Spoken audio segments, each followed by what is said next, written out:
It is time for us to adopt a new company brand. And Facebook is now... Our company is now Meta. Okay, Facebook just renamed itself as Meta. So now you can really get closer to experiences like this. Just hanging out while you're sitting in your backyard, waiting for your brisket and your ribs to finish smoking. Okay, yes, this is Mark Zuckerberg's infamous 2016 live stream of him smoking meats. But can you imagine getting to do this in an even more immersive experience? Right now I got ribs in there, so that's pretty good. Facebook is now Meta, and Meta helps make the Metaverse, which means virtual reality and augmented reality and interfaces and easier ways to find your coffee cup. Check it, it is in the presentation. But what is the history of this thing? What is the history of the Metaverse? This is the history of the Metaverse, from Meta all the way back to the groundbreaking book and video game that actually started it all. And in 1985 ran into some of the challenges that are still around today. Do I look a little tired? I actually... Listen, if you want somebody to stomp on Zuckerberg, I'm not the right person.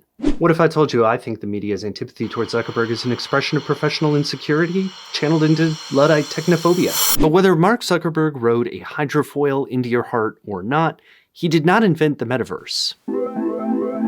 Let's start with the etymology. The term itself we can pin down to 1992's Snow Crash by Neil Stephenson, first meaningfully explained as he's in a computer-generated universe that his computer is drawing onto his goggles and pumping into his earphones.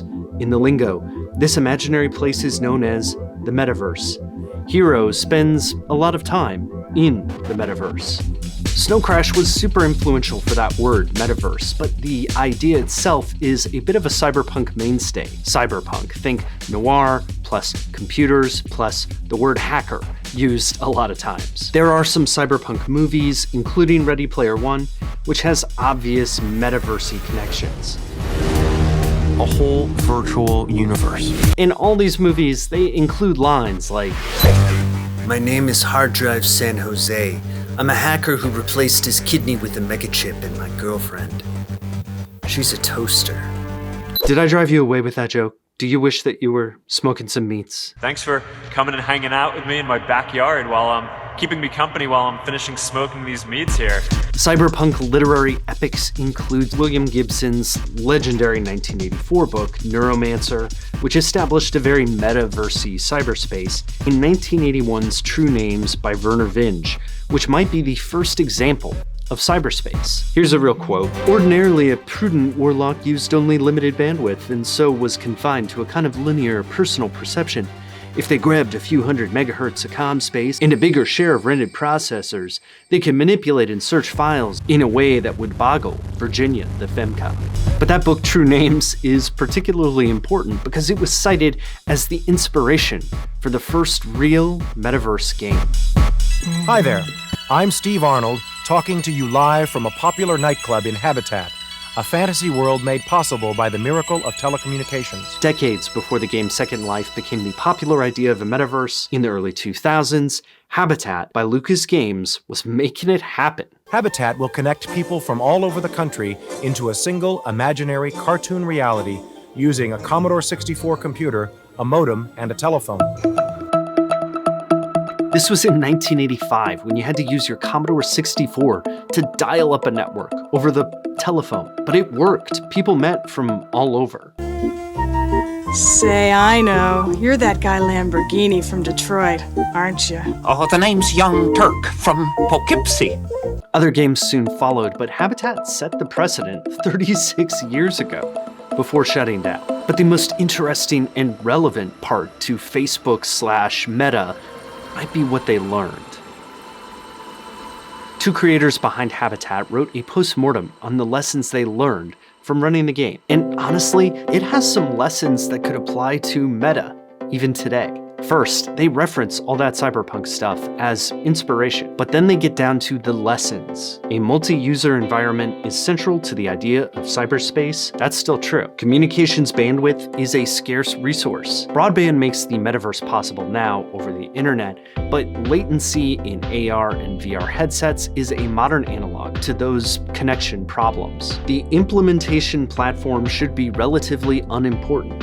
And this is totally the approach to an interoperable, multi-platform metaverse. But after all these happy similarities, it gets complicated. Data communication standards are vital. Meta is going to have to commit to making their metaverse interoperable around the globe and with a bunch of different companies, and they know this, but it's going to be hard. Then they get into the world building. Habitat's makers found in the 80s that users could totally confound central planning, and running the world was really hard. Here's the quote.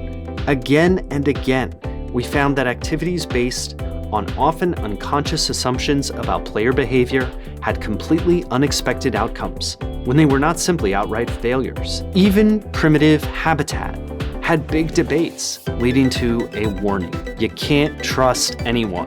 Bloomberg columnist Matt Levine assumes that Facebook's metaverse rebrand is, in part, an effort to make it a more appealing place to work. Quote, the Facebook brand has achieved maximum saturation, and now we're starting over with something cooler. Even if that's true, the first metaverse experiment suggests that Mark Zuckerberg and Facebook will encounter a lot of the same problems that they have right now. Distrust from the media, users that they can't control, and thorny issues of ownership over public spaces. That'll happen whether it's on the Facebook app or in the Facebook metaverse. The metaverse has a storied history, from cyberpunk literature to Habitat to its coming implementation today. But the lesson, it's always the same. You can't trust anyone. Hey everyone. Okay, that is it for this video. If you haven't been here before, I do history and personal type videos on this channel. This is a video where it's really weird to say that it fits in the history category, but we're talking 35 years, so yeah, it kind of does. I'd love it if you subscribe to see more videos like this, or let me know in the comments if you think the metaverse will be a real thing or not. I'm kind of 50-50 on it myself, to be honest. But yeah, until then, I will see you in the next one. Or somewhere in the cyberpunk dystopia that is our present. All right. Till then, bye.